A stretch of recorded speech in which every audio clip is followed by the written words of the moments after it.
بسم اللہ الرحمن الرحیم۔ رسول اللہ صلی اللہ علیہ وآلہ وسلم نے ارشاد فرمایا، اپنے شر سے دوسروں کو محفوظ رکھے، یہ بھی ایک قسم کا صدقہ ہے۔ نرم مزاج کے بارے میں نبی اکرم صلی اللہ علیہ وآلہ وسلم نے فرمایا، میں تمہیں اس آدمی کی پہچان بتاتا ہوں جس پر جہنم کی آگ حرام ہے اور وہ آگ پر حرام ہے۔ یہ وہ آدمی ہے جو نرم مزاج، نرم طبیعت ہو اور نرمی سے بات کرنے والا ہو۔ ترمذی نے روایت کیا ہے۔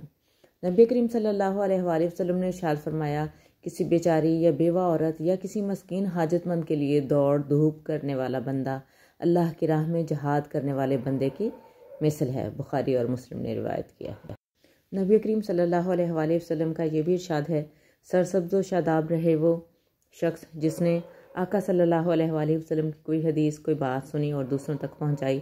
اللہ رب العزت ہمیں نبی اکرم صلی اللہ علیہ وآلہ وسلم کی احادیث مبارکہ کے مطابق زندگی گزارنے کی توفیق عطا فرمائے اور آگے پہنچانے کی بھی توفیق عطا فرمائے۔